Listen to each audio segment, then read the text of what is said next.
Aujourd'hui, dans VO Manager, on va voir comment faire une signature électronique d'un bon de commande. Bon, pour l'exemple, on a transformé notre offre commerciale en bon de commande. Et ici, on a deux possibilités. La première, c'est en direct. Donc en direct, le client est face à vous, mais vous ne souhaitez pas imprimer le bon de commande. Donc ici, vous avez votre tampon qui est mis automatiquement. Ça, c'est une option disponible dans VO Manager.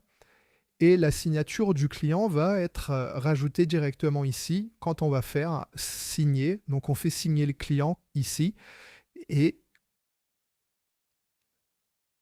on fait valider et envoyer. Et à partir de là, vous allez voir la signature va se rajouter sur le bon de commande. Le nouveau bon de commande va être remplacé par l'ancien et surtout votre bon de commande va partir dans votre coffre-fort numérique. Ça, c'est très important pour valider la date, l'heure et le jour de la signature. C'est le côté légal. Donc là, on va pouvoir afficher le bon de commande. Donc on voit la date avec la signature du client. Et ça, c'est ce qui est parti dans votre coffre-fort numérique. Là, pour la suite de la vidéo, on va faire une signature électronique, cette fois-ci euh, à distance. Donc, on a modifié le bon de commande en stipulant que le client n'était pas sur place. C'est très important.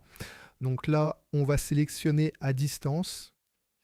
Et là, ça va envoyer directement l'email vers la boîte mail du client et il va pouvoir faire la signature.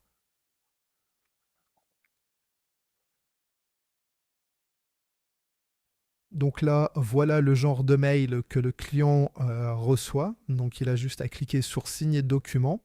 Ça lui ouvre une boîte de dialogue avec le document qui s'affiche et il va pouvoir faire la signature directement ici.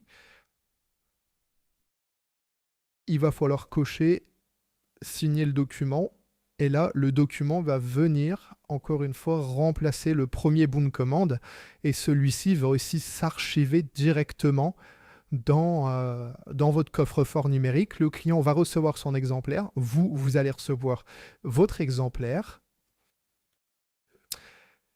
Donc là, si on retourne dans VO Manager, on voit bien que nos deux bons de commande sont signés, celui à distance, celui en présentiel. Celui à distance, on a la petite loi AMON qui s'affiche ici. À partir de là, si on passe les véhicules en livrée, on a les factures qui vont se générer automatiquement. Voilà. Et les factures partent aussi dans votre coffre-fort numérique. Ici, ben, vous avez le pack DA avec session qui s'est généré automatiquement, que vous allez pouvoir imprimer ou modifier. Et ça, c'est pareil sur les deux.